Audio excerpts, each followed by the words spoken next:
were maybe farmers. Some of them were farmers. They worked in millers. Some of these women had their own milling machines and all of that. But all of this have been these opportunities for them to be able to provide for themselves have been taken away from them. Quote and unquote, the 2 million people that we're looking at here they are not homeless. They are actually persons that have been displaced from their Displaced, yeah. home. So But they it's have homes, but it's the responsibility of the government to ensure their that safety, they're in safe. their own homes, but they can't be safe in their own. That's why they are there. We are not even talking about the refugees. Also, we have refugees in our country too. We have Nigerians who are in neighboring countries too as also refugees. So we have a huge problem on our hands, and I'm not Yeah. exactly sure if we can fix it. But I'm hoping that if we are able to tackle the issue of insecurity, it would at least push another 4% out, maybe another 20% out of that homeless people back into their communities. All right, then 25 minutes to the top of the hour. We'll try to get through to Lubinko right now. And send your thoughts in 0703175653. This is Women Radio WFM 91.7. I am Kimberly Obiabo, and of course, I do this with my co host, Daniel Adaja. This message says this government does not practice federal character. Check out the 27 newly appointments appeal court judges, 23 from the north, 4 from the south, none from the southeast. Injustice of this government is too much. That is what is fueling agitation for separation. Jerry Eruba from Ikeja. And this one says they talk about ditching $400, 400 plus $1 million to some faceless consultants. Another way, some cliques stealing from the common purse. Good morning, Chooks from Ikeja. It says Sheikh Gumi is yet to tell Nigerians that what he knows or the connections between him and the group terrorizing Nigeria and Nigerians to the point that he can choose to meet with randomly. And yeah, Hello? Okay. and like, yeah. Hello, Lobinko. Good morning. Lobinko? Hello, Binko, can you hear us? All right. Okay. We'll try to connect with Lobinko again shortly. Can you hear us, Lobinko? All right. Now, we're still on the message. It says, and I like a lot of other well-meaning Nigerians are at loss as to the reason why the security operatives vehemently refuses to quiz the cleric to date. Good morning, Kimberly and Daniel Chooks from Ikeja. All right, keep your messages coming in 0703 1756537. And this one says, I support public holiday Mondays and school Saturdays in Southeast. Igbos want industrialization. That's coming from Comrade. And it says Sheikh Gumi is speaking for original terrorists, which is bandits. Comrade. All right. Now, while we'll try to connect with Lobinko, we'll just go over some of the reports. Now, this one says federal government to end petrol subsidy June 2022. World Bank condemns funding.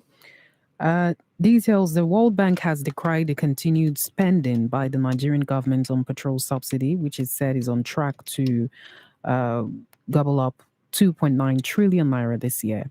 Its country director for Nigeria, Shabham, who spoke on Monday, that's yesterday, at a panel session during the 27th National Economic Summit, said the country could channel the money being spent on subsidy to primary healthcare, basic education, and rural roads.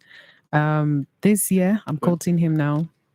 Nigeria is on track to spend 2.9 trillion on PMS.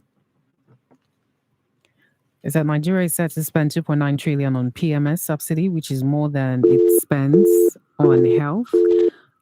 Also speaking at this session, the Minister of Finance, Budget and National Planning, Zainab Ahmed, said the federal government had made provision for petrol subsidy till the end of June next year. All right, I'll quote Zainab Ahmed. In our 2022 budgets, we only I beg your pardon, we only factored in subsidy for the first half of the year. The second half of the year, we're looking at complete deregulation of the sector, saving foreign exchange, and potentially earning more from the oil and gas industry, unquote. Now we'll take this bit by bit. Daniel, what do you have to say about the World Bank is condemning the funding, and federal government to end petrol subsidy by June next year? Okay. So basically, if the central bank is condemning the funding, I think some of the questions we need to ask the central bank is: are we actually in any way producing? Are we refining this crude oil enough for our people? You can only condemn it if we The are World Bank, actually. the World Yeah, Bank not central bank. is condemning this move. Now, if they are condemning this move, are they understanding that we are in an economic crisis as a country? Are they looking at the fact that there is high inflation already in the country? If you take away subsidy from crude oil right now, what you have done, which is what is supposed to be obtainable, but because we do not in any way refine these products are brought back to us, and that's what affects the naira to the dollar percentage. Now, until we find It's not us. solely on the crude oil. That's not the sole, Of course, that's not the sole thing factor that that affects, affects it. It is the one of the naira. major factors that affect it. There are other, supporting factors that are also affecting this. But it being the major source of revenue for us, Mm-hmm. at this point in time, taking away subsidy from crude oil, which is basically going to be on PMS, which is premium motor spirit. That's what a lot of we use commercially here in the country. Would bring about more hardship. We know how much the increase in price in petrol affects the price of commodities in the market. Take for example now, if start selling at maybe 300 naira per liter, what it automatically means is that where you would normally enter for 50 naira would become 100 naira or even up to 150 naira. So the economic realities from the World Bank are not visible enough But for us to take that decision. the World Bank is saying that subsidies encourage overuse of fuels. That's PMS. And is it a case of the right time to take away subsidy for you, or it's a case of do you think we need to get some things in place first before we talk about removing subsidy? Hmm. This was supposed to be a temporary quick fix. Okay. That was supposed to last for 6 months. I think we've had this conversation before Yes. with Lobinko, or was it at DME? During Babangida's time Okay. in office, where it was supposed to last for 6 months while the refineries were fixed, and then somehow it has lasted way over 3 decades. Typical, right? Yeah. But I'm sure that there are some things that we'll do to fix our regular habits of not getting things done. So for you, is there a right time, or just take the bull by the horns and say, okay, we have to do this once and for all? We'll deal with the consequences that will follow when we take away subsidy, but eventually we'll be forced to fix our refineries, invest in, the vice president had talked about modular refineries Yes. that were going to be set up across the Niger Delta. They have talked about it. Has it been Mm. done? Are questions, because I'm looking at the fact that if you take away subsidy of crude oil right now, which a lot of people would disagree that we should take it off, I don't think we should, because I'm looking at the economic realities on the average man. Our earning power is very low. 30,000 naira minimum wage cannot sustain you if we're very practical for a month. No matter how hard you try to manage, you can't even. If you save up, can you save up 2,000 naira from your from your salary every month from 30,000 naira and be able to rent a common apartment? I'm not sure how that works, but I'm hoping that we can get this thing better with time. Yeah. So if we don't remove it, right?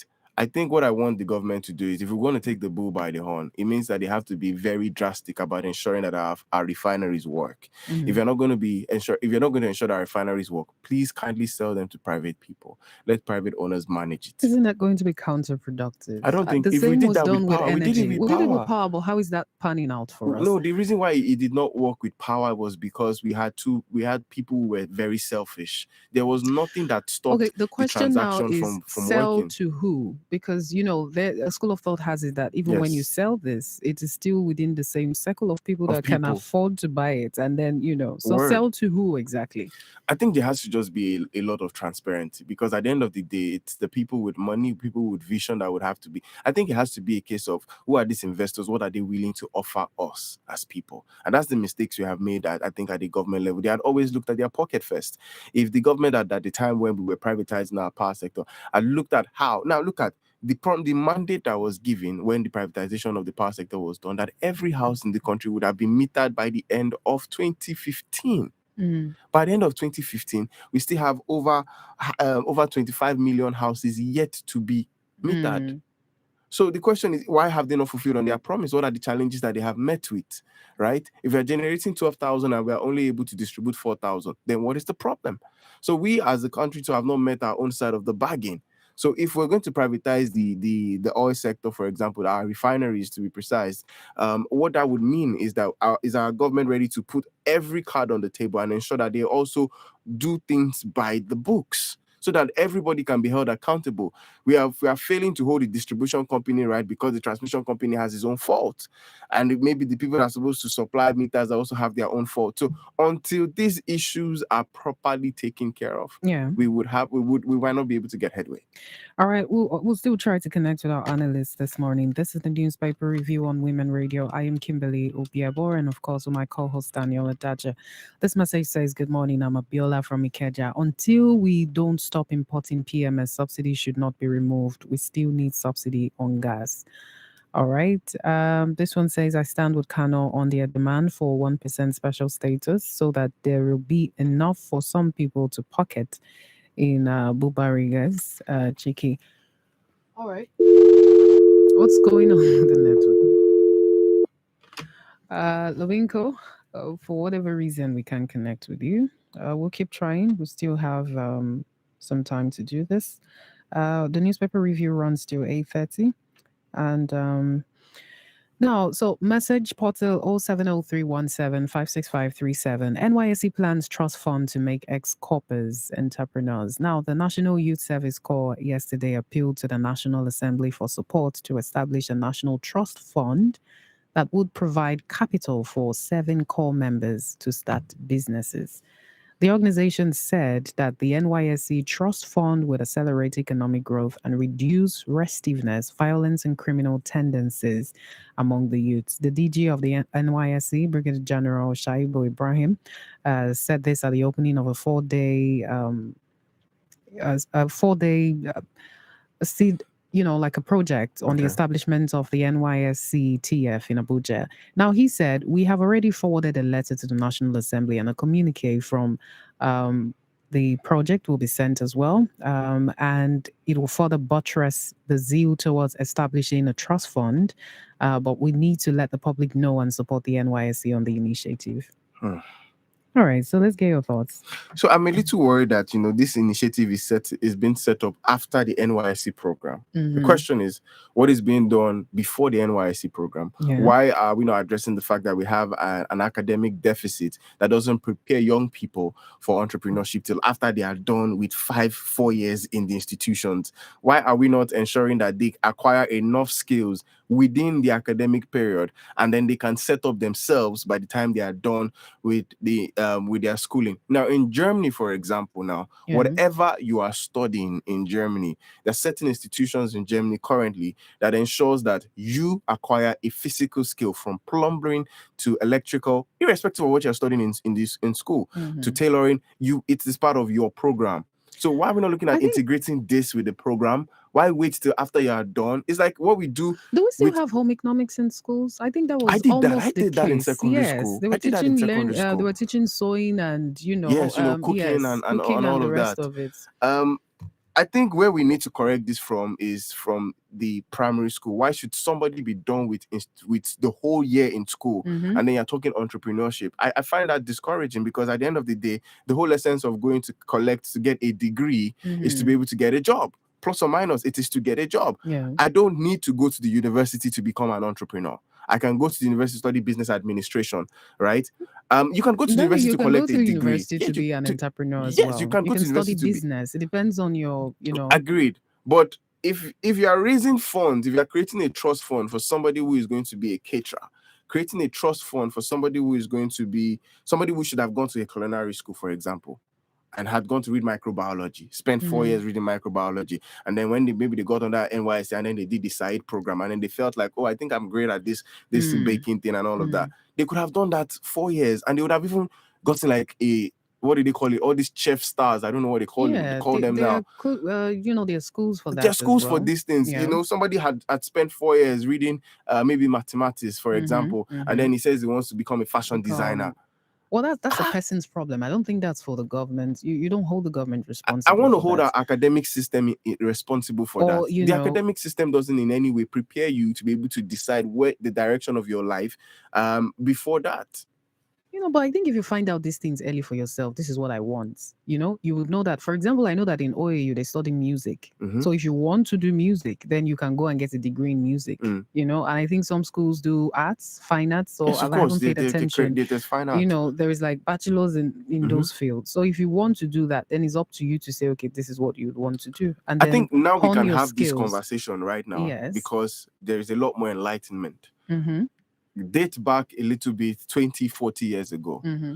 A lot of children didn't have the right to make those choices. So now it's for the parents. It boils down to the parenting now, parenting skills that are available to the child, the environment where the child is actually growing up, to be able to say that, okay, I find interest in these things and I think that I can make a career out of this. I can, be able to feed a family. I can set up a business. I can do something great with this.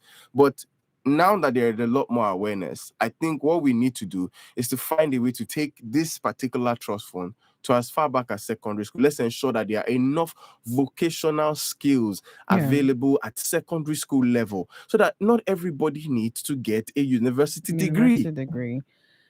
That's not to discourage you to go to school, though. There Of course. vocational Education schools, is and then important. All of these things education are is all form of important education. because that's the problem. It's not only it's proof that you're teachable when you have your certificate. It's not necessarily you having to work with the certificate. Going to the four walls of a university is not just saying, okay, you're going to get a degree. I think that's where we miss it. Is this an actual You proof have that to you are pass through teachable? school. Yes, it's proof that you're teachable.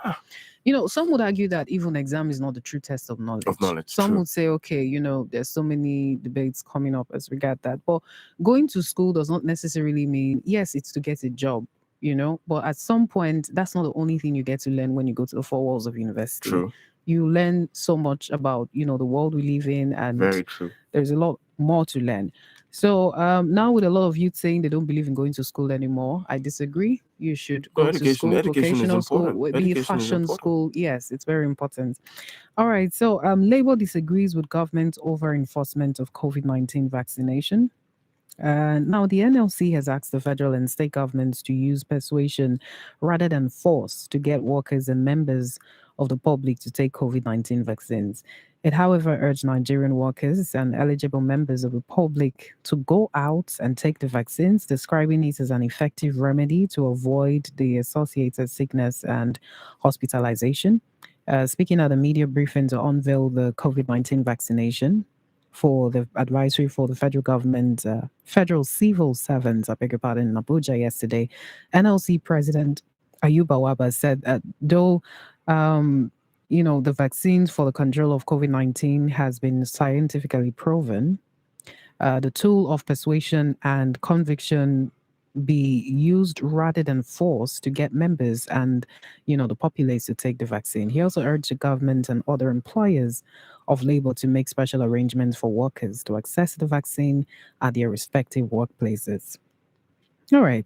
So this started with Edo State, and we got a report that the federal government, for federal civil servants from December, will not gain access into their offices if they don't show proof of the vaccine that you have received the COVID-19 vaccine. And when Edo State did it, of course, the NLC had, there's been like, this is a violation of our rights. I think, was it Ondo State that took it up next? But anyway, Kaduna State or Ondo State, we'll have to fact check that. But now, what do you think about this approach? Do you agree with the NLC that force shouldn't be used? But I don't think the government is applying force because the COVID-19 vaccine has been proven to be one of the most effective ways to prevent the spread of the virus, right? There are conversations right now ongoing under different parliaments about the fourth wave of the COVID-19. Now, the United States, for example, has over 54% of its population already vaccinated. The whole of Africa has less than 7% of its total population vaccinated. Nigeria alone has vaccinated just a little over 1% of its population. Encouraging government workers to go access the vaccine and ensuring that they are all vaccinated. This is the government, and I think it sounds like they are making it compulsory, but it's Yeah. also for your safety. You are not doing it for yourself. Your children cannot take the vaccine. Your pregnant wife cannot take the vaccine. Or if your husband is ill, or maybe he has some condition that will not allow him to take the vaccine, he will not be able to take it. So you has to go out every single day. Government is not, quote and unquote, these are taxpayers' money, plus or minus revenue being generated by people who just work ordinarily and make a living. So do you understand that during COVID, government workers were sitting there at home? Why the average woman who sells tomatoes on the road had to be in front of that same store every single day just to make a living? And there's somebody who is going to collect money from her. There's a tax collector in that market that is going to collect money from her. Please, government workers, go and take it. And NLC saying that they should make it more accessible. What other form of access? If you go to all of these centers, they are available there. They are there for you to go But get we've them. had questions of, people calling in to ask, where can I get the vaccine? I don't If think an there's been a average lot of person, awareness if an made average person is in asking that where do regard. they want to get the vaccine, we have a responsibility, quote and unquote, as a media house to tell them where to. But a government or worker cannot tell me they don't know where the to get the vaccine is. It's vaccine. impossible. All right. It's 8 o'clock. It's 8 o'clock. Coronavirus. How does coronavirus spread? It spreads through close contact and respiratory droplets. If an infected person coughs or sneezes, the droplets can enter your body through the mouth, eyes, or nose and make you sick. Be aware. Stop the spread of coronavirus. This message is brought to you by Women Radio, WFM 91.7, Nigeria's only radio station for women. And to break the culture of silence, here is 91.7, the voice of women, the voice of women, the voice of women, 91.7, the voice of women, the voice of women, the voice of women, 91.7, WFM 91.7. All right, it's 8 o'clock, and still the newspaper review on Women Radio. This message says, if Anambra government could fix school on Saturday because of IPOB sit at home on Monday, that means the government has failed in their duty. Southeast governors must not allow IPOB to hold the region to ransom. People should go about their lawful business without being harassed or maimed. Engineer Wale Nikorodu. Daniel, you want to respond to that?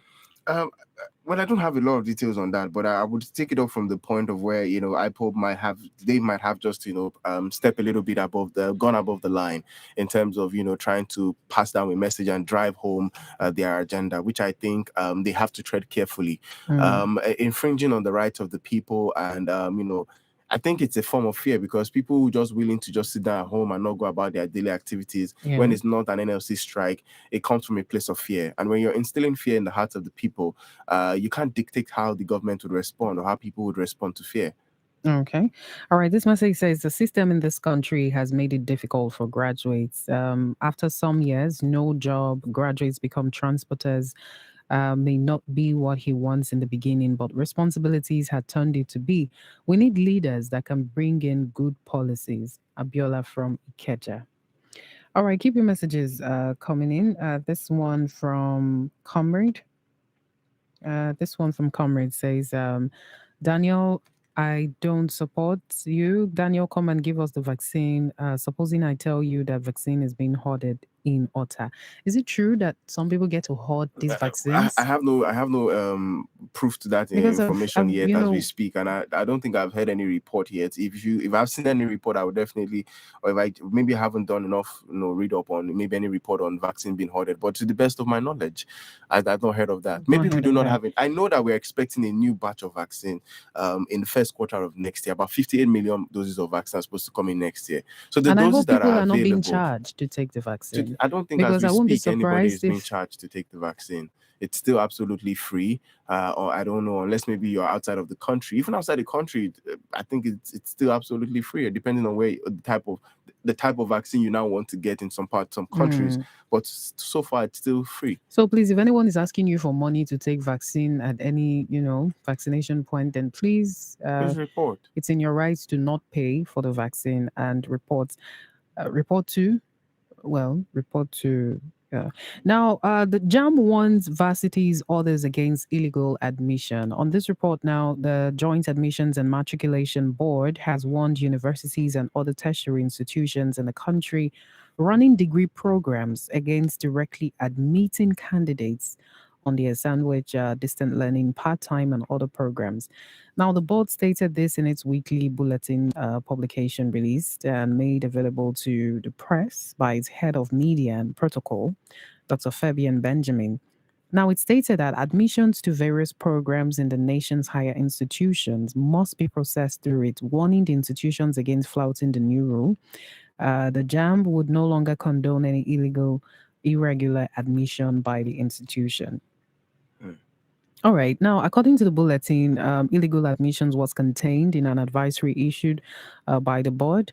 It says the advisory further made it clear that the new hardline position taken by the board was informed by the quantum of applications received for candidates for condonement of illegal admissions, popularly known by candidates as regularization, adding that such ignorable acts would no longer be tolerated by JAM. Said the advisory further reiterated that all applications from admissions to first degree, national diploma, national innovative diploma, sandwich, etc. must be processed only through JAM. Consequently, institutions which are still involved in advertising or selling. So that means that JAM has to be involved. You know, when you say direct entry, you're going from one school to start 200 level in the other school. JAM is not involved at that point. But now JAM wants to be involved. I think I want to be radical and ask why.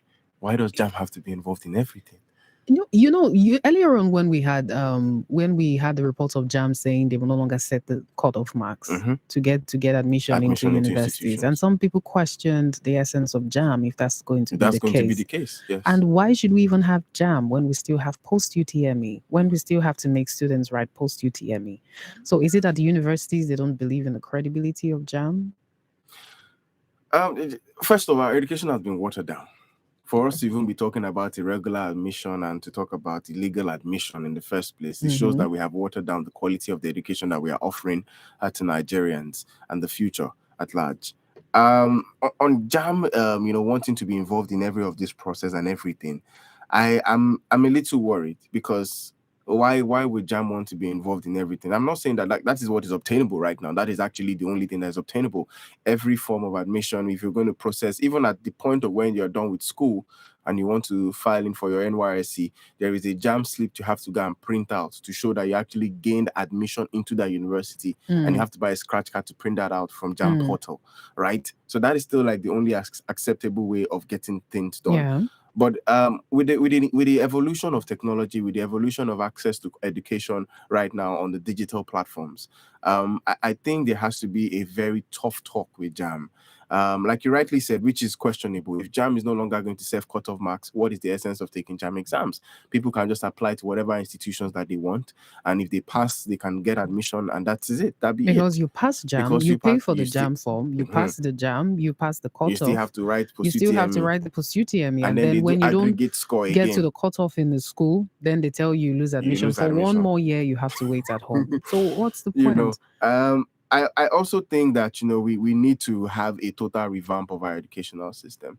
By 2050, to be precise, there are already conversations on how our physical university certifications will compete with online certifications, and that is a lot to worry about. So somebody would sit down in their house, take free courses with their data, and be able to compete for the same job somebody had gone to school to spend 4 years to get. And the interesting thing about, because I have taken a few online courses, you would see that some of these lecturers online are more explanatory than some of the physical classes, apart from the fact that it's a physical class. I've done online courses, and I think the interaction, face to face, is actually something of course it's solid. You can never comprehend that. For graduate level, yes, maybe online learning for the sake of you can't combine work and school, but for BSc, for basic education, for secondary BSc, I'm an advocate for in-person classroom which learning. Is actually reasonable. But one of the things COVID showed us that nothing is impossible.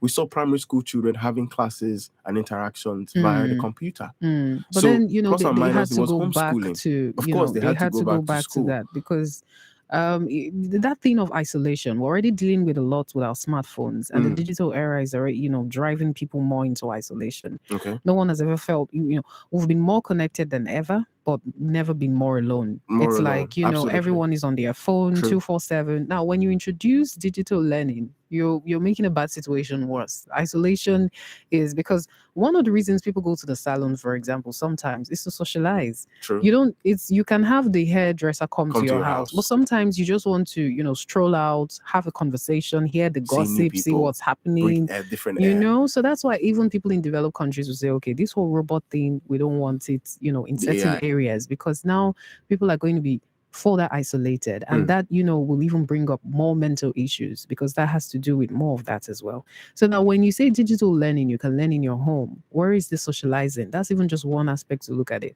How are the children going to make friends? We have childhood Still. friends.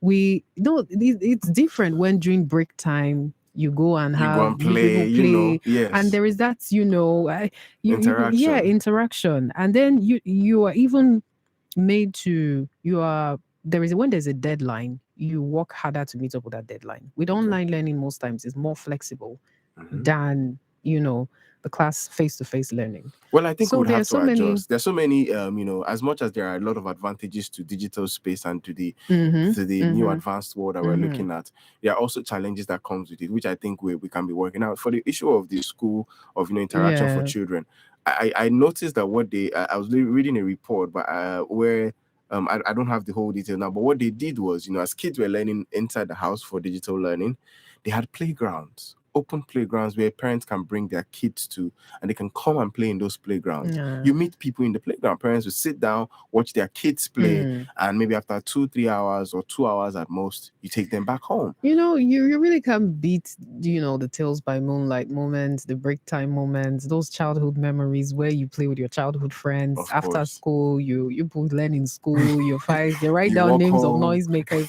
But then Jam wanting to be involved Yes. in the direct entry thing. Well, I think what I want is, let's give more people an opportunity to get an education. Jam has been one of the biggest disasters we've had to our educational system, in terms of the fact that they have really crumbled and dashed the hope of a lot of young people getting into institutions. Because of that has been a criteria to get in. I've seen people who have had to take Jam 5-6 times and have lost hope. And they might be brilliant Yeah. minds. Maybe for one reason or the other, quote unquote, village people did not allow them pass Jam. well, You know. we can't totally fault Jam. How about the parents who engage in the exam malpractice to water down the education system? Like during Jam, you see parents going to buy expo for their That's- children to pass. That's below 1%. That's below 1% well. of the people who actually want to get it and are unable to get it. All right. Now, let me point this out. Chooks from Ikeja, please, you send in about 20 messages at once, and then you constantly tell me on the portal that I don't read your messages. I have read, we appreciate you listening. I have read Thank you. well over 10 messages, and I can't focus on just your message alone. But thank you very much. I'll take them while I take other people's messages as well. All right, this one says the claim that vaccine is hoarded in Ota is a lie. I took my first jab there. Jam is just another way Nigeria is milking every taxpayer through their children. Jam mandates is to make admission into tertiary institutions easy. All they have been doing over the years is collect money. On average, aspiring undergraduates to do Jam twice. Some do up to 6 times. They just collect money for a form, for result, for admission letter, regularization, etc. Noah from NIJ. All right, Noah from Institute of Journalism. Thank you for clarifying on the Ota vaccine. All right, then. But we'd hope to get more report. If you're listening from Ota and you've had to take your first shot of the vaccine, please do well to send us a message. Let's clear doubts for people who have experienced different. Yeah, so this one says, Mr. Daniel, can you please explain the e-Naira? Okay. The e-Naira has been launched. Yes, it has been launched. I was talking to a friend yesterday on how this would benefit us. It says it's still the same value, same Naira, same value. But what this means is we can carry out transactions. A lot of mobile transactions can be carried out now. Okay. Understanding that you have an e-wallet. If we look at what is going on right now, we have a lot of private investors already coming into the country and establishing a form of currency exchange. I think what this will do is the e-naira cuts away the quote and unquote the bureau de change that facilitates the exchange of the naira to dollars and other currencies. So Okay. this in its It's way, a brilliant one. it still doesn't operate independent of The the CBN. CBN. It operates with the CBN. You still actually need your own personal account. You still need a bank account to be able to even operate the e-naira. Because you need a wallet. The wallet is not independent of itself. It would function off your existing account. But isn't that the same with when you're doing online transactions and you type in your card number and it just, you're deducted instantly? Is that not the same? It is pretty much the same, but what this would allow for you to do is to carry out a certain level of transaction, which you might need to walk into a bank, a certain level of transaction that needs so many protocols. It would definitely bridge it. There are certain payroll payment system that you can now carry out with this. There's a lot that will still be explained with time. I know they're still working out the modalities, but at least the launch is a good step in the right direction. Might be possibilities of us being able to trade in our naira. It might just be open to us because a lot of Okay. people who are trading on different trading platforms are currently using dollars to trade or other currencies to trade. So, what should we be concerned about hackers? Because some people have their concerns about, I hackers don't doing think the there's any most. system that would not be worried about that. Every digital system would have to be worried because for every new technology that is brought out, there's somebody thinking of a smarter way to make a legal profit from it. So I want to trust our ITP personalities. If our banking system have been able to manage the situation for over 30 years, I don't think the in-era would be any problem. All right, then. So that answers your question, Mr. Abiola. And this one says, if election don't hold in Anambra State, it will be a Christmas gift to the agents of destabilization. So the good people of Anambra must stand their ground and cast their votes on the Absolutely. 6th November. It's a civil duty. Thanks, Jukes from Ikeja. All right. Now, this one, this report on Tribune has it that the Greek ministry experts are considering technology to curb cattle rustling, farmer headers clashes. Now, the Federal Ministry of Agriculture and Rural Development, in partnership with Megacorp Nigeria Limited, has said it was considering the use of technology that will make it difficult and near impossible to rustle cow in the country. Abdul Kader also said such innovation would stem the tide of farmer headers clashes in the country. And he disclosed this during the state level advocacy on the importance of national animals identification and traceability system to pastoralists in Abuja. Now, the program was organized by the Federal Capital Territory Administration, Agriculture Rural Development Secretariat. He said that with research, they have been able to come up with a technological racketed solution that could identify, register, and trace cow with a robust database. And he said that it would help the federal government to be able to ascertain the number of animals in the country, thereby helping to plan for the animals appropriately. He also said that the animals would be linked to the owners, such as people link their cars with the plate numbers, and if anything happened, such can be reported. Now, he stated that with the innovation, it would be impossible for anybody to rustle cow because such cow could be traced. Abdul Kader said that the biodata would be obtained, stressing that the country would be proud of knowing owners of cows and their population. And of course, he said with the registration of animals to the owners, it will help to restore peace and also generate income for the country. All right, this, according to him, will help curb the incessant cattle rustling and crisis between farmers and herders that has ravaged the country. And according to him, 50% of the software is already developed and it is waiting for us to roll it out. But before rolling it out, the state has to be sensitized. So I guess they're on the sensitization phase now. I feel like laughing because Why? You don't believe in our abilities? No. Not that I don't believe in our abilities. We're looking at identification, which is beautiful.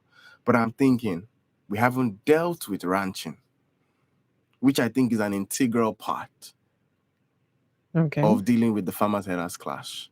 Ranching is still one of the most important things that needs to be done. We need to do away with the carrying of cattle from one place to the other. Ranching has to be the next phase of technology that we should be developing right now. That is what we should be doing. So identifying individual cows, if this is for private owners of cows, this is not in any way going to benefit an average Nigerian Yeah. right? A rustling means your cow is being taken away from you. So it means that it's, for example, how you have this the car security or this what they call tracking device in your vehicles, right? So as you Mhm. have a tracking device in your personal vehicle, right? So if somebody steals your car, you can track down your vehicle. If somebody steals your cow, you can track down your cow. Maybe to cow owners who have ranches, this might be a brilliant idea for them. But you're looking at farmers headers clash. I think what we need to address first is the issue of ranching. How are we taking ranching to rural communities to see the need for this? What technologies are we doing in ensuring that these rural communities can actually be able to make profit from the ranching that we're going to ask them to set up? Because ranching is not cheap. Ranching is expensive. If you're going to Okay. ranch, it means that you have to ensure that food gets to them where they are, water gets to them where they are, medications and everything gets to them where they are. It is expensive to run a ranch. So what are we doing in ensuring that there is proper ranching system in place that automatically separates farmers and headers differently, so that farmers can make money from the cow dung that they have in their in their ranch and sell them to farmers at discounted rate in exchange for certain things that farmers have? How do we ensure that we are building a better relationship so that when farmers are trying to keep the land fallow for a while, are going to allow cows to be, are going to link up with someone that owns a ranch to have his cows on that farmland for a while and take them back to his own ranch? All right. But now I know you've been an advocate for technology across, in all the sectors Yes. now. So how do you think technology should be applied to agric? Well, How can we get it there? How a can we lot of get it working technology with is happening right technology? now in agriculture. Like a lot of technology. Like sometimes I get lost because I don't follow it all the time, and I see something like, and this is happening in Nigeria, and I didn't know all of this. Like there are places right now that are a lot of investors are bringing in money, but we can't take out the fact that until we find a lasting solution to insecurity, because agriculture has a lot of uncertainties. You can plant on a land that the analysis, the data tells you the land is viable for planting, and this is your projected harvest. And when harvest comes, you're not getting even up to half of what they told you was projected. So agriculture already has, so it's a risk factor industry already on its own. Having to deal with the issue of the protection of lives and crops should not be the issue at all. So until that is taken care of, where farmers, like we had an SME mat yesterday. The farmer, no, two weeks ago, the farmer said he had a call that cattle were on his farm. He had a choice to make, either to stay at home and relax and ensure, and then the farm is damaged, or go there and go and fight and put his life in danger. So Why what should did the he farmer do? have? He sat at home. He sat at home and said, my life is more precious than whatever it is on that farm. But he has lost money. If he took a loan from the bank is not going to hear that as an excuse. So our government has a very vital role to play in ensuring that we have to ensure the safety, especially in the rural community. This is where farming takes place. Farming doesn't take place in the urban areas. Farming takes place in the rural communities. And if you're not protecting these people who just want to live a quiet life, have 10 hectares of land, and they're farming there, making their own little contribution, making their own profit, and don't want trouble. They don't even want your urbanization. All right. Okay. If you can't protect them, then we are not ready. All right, 22 minutes past 8. Still the newspaper review on Women Radio WFM 91.7. And I am Kimberly Ubiabo, doing this with my co-host Daniel Adaja. Unfortunately, we couldn't get Lobinko on to join us. He is to be our analyst on the newspaper review this morning. This message says, hi WFM, ever since they removed schools from the mission church, that was when our education nosedived. The project is calculated to bring the North and the South head-to-head in education. There is something sinister going on that we don't know because we are blacks. All right, L. Kennedy Victor. At this time, a lot of people coming up with conspiracy theories. It's not very surprising. We will say a lot just because we want to move forward. All right. Now, governors fail to access 51 billion naira UBEC funds, says ex-education minister. This report in the Nation newspaper has it that a former minister of education, Professor Ahmed Rafiu, yesterday accused governors of contributing to the dwindling fortunes of education in the country. She said they failed to access over 51 billion naira matching grant from the Universal Basic Education Commission, that's UBEC, between 2005 and 2019. Professor Rafai spoke at a lecture titled Insecurity and the New Dangers to the Girl Child Education in Nigeria, Options for Nigeria Government. She delivered at the fourth convocation of the National Institute for Legislative and Democratic Studies. Now, the ex-minister said data sourced from UBEC this year showed that Kwara State had over 6 billion naira yet to be assessed UBEC funds. Ekiti has over 4 billion naira. Enugu and Nasarawa states have over 3 billion naira. Abia, Adamawa, Oshun, Oyo, Plateau, all those states have over 2 billion naira each for outstanding UBEC funds. Other states with over 1 billion naira on excess matching grant from UBEC between 2005 and 2019 included Anambra, Bayelsa, Edo, Jigawa, among others. Professor Rufai insisted that the lack of access to the funds was among the challenges militating against education and the girl child education in the country. So she noted that emerging issues endangering girls' access to education in Nigeria include school abduction, school closure, displacement of the population, and low revenue allocation to the education sector. So let's get your thoughts on I'm thinking like an average Nigerian now. I'm thinking that every Nigerian governor would want to access whatever funds available to them. That's why we're having an issue of Wike fight. Having a we conversation. can't say for not sure that fighting, that's not the fighting. reason No, no, behind no. Wike's Like agitation for not that. agitation, but it's to access more funds, right? Yeah, well, there's going to be more funds for available development, for yeah. development, right? And I don't think any governor would not want to access this fund. The question is, the Ministry of Education, and this is an ex-minister saying that governors failed to access 51 billion naira a UBEC fund. I don't have in details to why these funds are on access, why they have not been able to access these funds, and what are the criteria to actually access this fund. What are these funds exactly supposed to do? Because whatever the UBEC fund is about is for the universal basic education. And what are they supposed to do? Are they supposed to cover for building of more school blocks? Are they supposed to cover for the recruitment of more teachers, salaries of more teachers, or upgrading of the school materials? So these details I don't think have been made extensively available to the media, which maybe they have. We don't have them right now. But I know that we might need to ask questions on what is the State Commissioner for Education of these states that have been mentioned doing.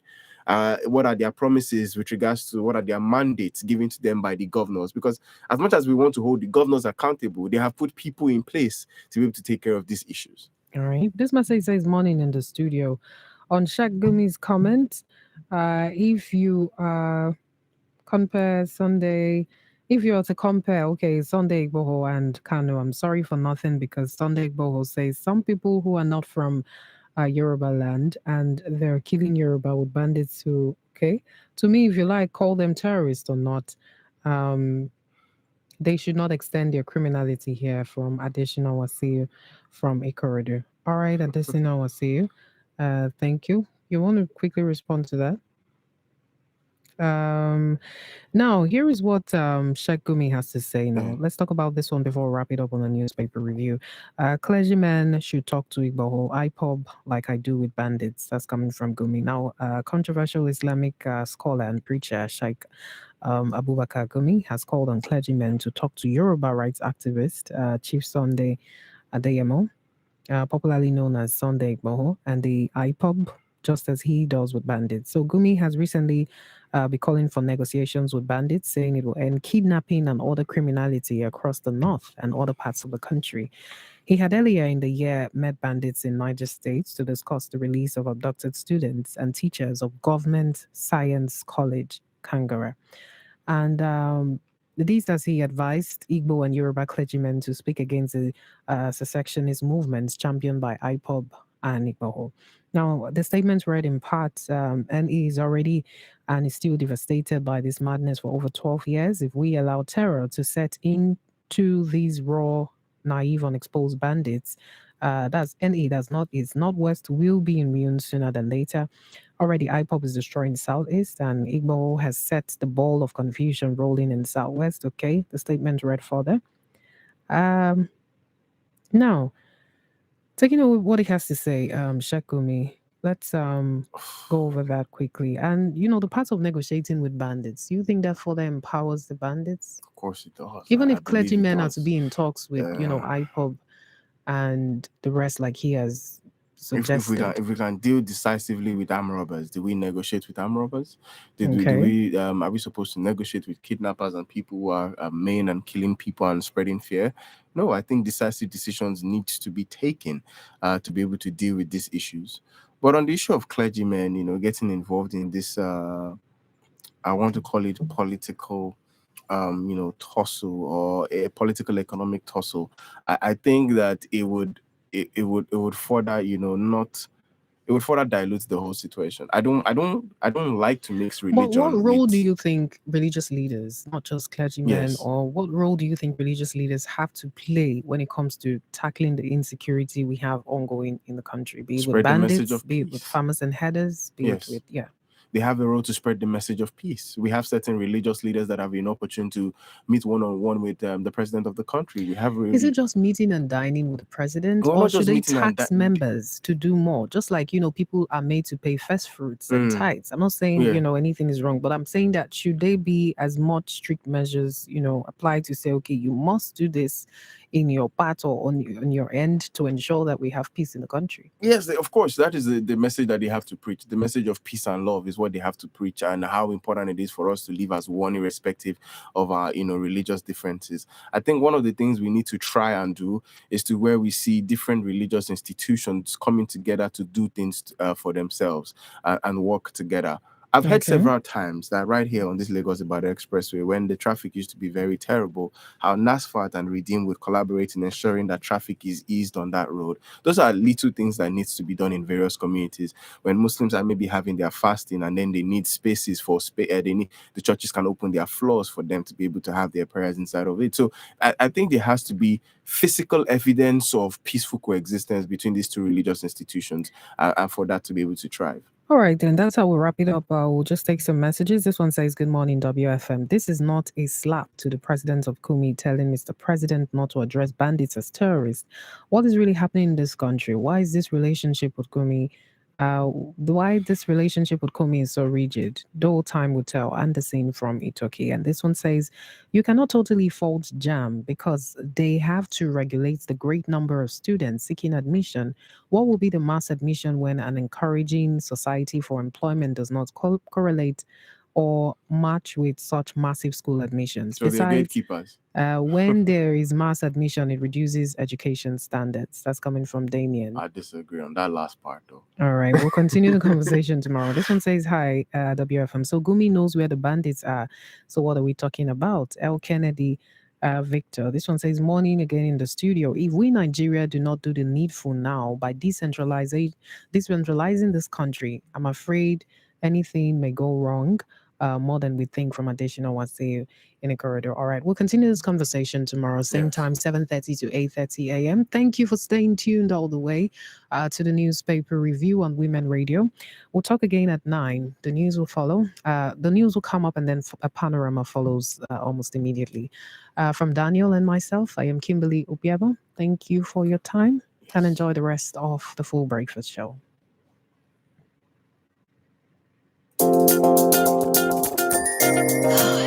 WFM.